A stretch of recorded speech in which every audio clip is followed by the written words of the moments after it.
If you clicked on this video, chances that every time you walk into a wine shop, you end up doing the same thing. You stand in front of shelves, staring at dozens of bottles, trying to make sense out of labels, grape names, regions you've never heard of. You read one label, then another, you hesitate, and finally you just grab the bottle you've bought before. Sounds familiar? Don't worry, you're not alone. That's exactly why I made this video. Today we'll break down how to tell a good wine from a bad one, even if you know absolutely nothing. But before we dive in, hit that subscribe button. Here I make wine simple, honest, and stress-free. When choosing a wine, start with price. Skip anything under 15–20 euros. Research shows that the sweet spot for quality begins above this range. Below it, wines are often bland and unremarkable. Not every cheap bottle is bad, but your chances of getting a forgettable one rise significantly. Next, expect the label. Forget flashy artwork or fancy fonts. They mean nothing in terms of quality. Instead, check the region, the vintage, and the grape variety. This tells you more about what's inside. Now, let's talk about vintage and closure. If there is no year printed on the bottle, it's best to skip it. Non-vintage blends rarely offer character, unless you are dealing with certain styles of champagne. If the wine is aged, look for a natural cork rather than a screw top, as cork allows the wine to develop over time.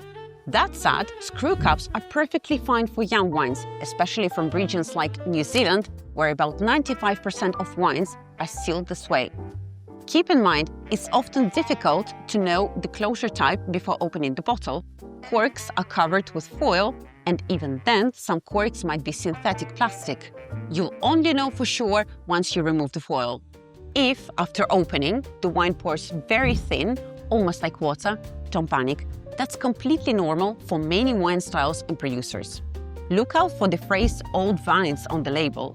This typically means the wine was made from vines over 40 years old. Older vines produce smaller yields, but more concentrated fruit, leading to the greater intensity and depth of flavor, a mark of serious winemaking. Another simple rule: always choose wine in glass bottles. Avoid bag-in-box or Tetra Pak, especially if you're paying over 15 euros. That's a clear warning sign. Tell me in the comments, have you ever bought a wine based on a pretty label that ended up tasting awful? Now, let's talk about sustainability. If a bottle says organic, biodynamic, or Demeter, it's a very good sign. For context, Demeter is an official organization that certifies biodynamic wines, so if you see Demeter on the label, the wine follows strict biodynamic practices. These wines are usually made with minimal intervention, often harvested by hand, and produced with care for environment. Also, check the back label. Many Australian wines include a short tasting note or flavor profile, which can be very helpful when you're still finding your way. If the stock is landing with you, give it a like. It helps me know I'm keeping things easy to understand. Geography matters too. The more specific the region, the better. A label that just says France or Spain is too vague. If it names an appellation, village, or sub-region, it's usually a sign of quality-focused production. Now, onto grape varieties and blends.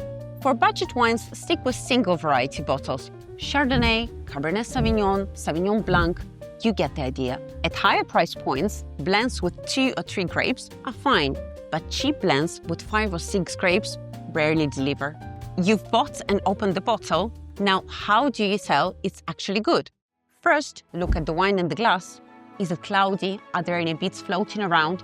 That usually signals a flaw. If a white wine has turned brown, it's likely oxidized, unless it's very old, in which case some darkening is normal. If a young red already shows a brick red or rusty hue, it might be fading too early. And if you spot crystals at the bottom of the glass, don't worry, those are tartrate crystals, often called wine diamonds. They're technically a fault, but an acceptable one. They won't harm your health or ruin the flavor. Next, smell the wine, give it a swirl and take a sniff. If it smells sharply of vinegar, the wine has been overexposed to oxygen.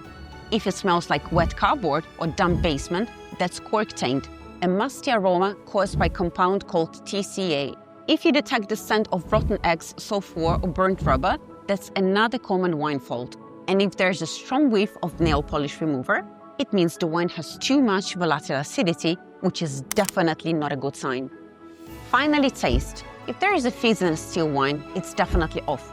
A flat, lifeless sip means wine has no energy. Bitter harsh tannins or overly sharp acidity indicate problems too. Here's a pro tip. Even an expensive wine can shine with the right serving. Serve it at the correct temperatures. Use a proper glass, and if it seems shy at first, let it breathe or decant. It often comes to life. Let's wrap up. You don't need a sommelier's diploma to choose a quality wine.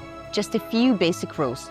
Pick a reasonable price, read the label, check the closure and vine age, and stay aware of the region and grape. Then learn to spot visual flaws, faults in aroma, and telltale signs on the palate. The more you pay attention, the more confident you become. If you're ready to shop for wine like a pro, subscribe now. This is Wine Without Mystery, just practical tips. See you next time.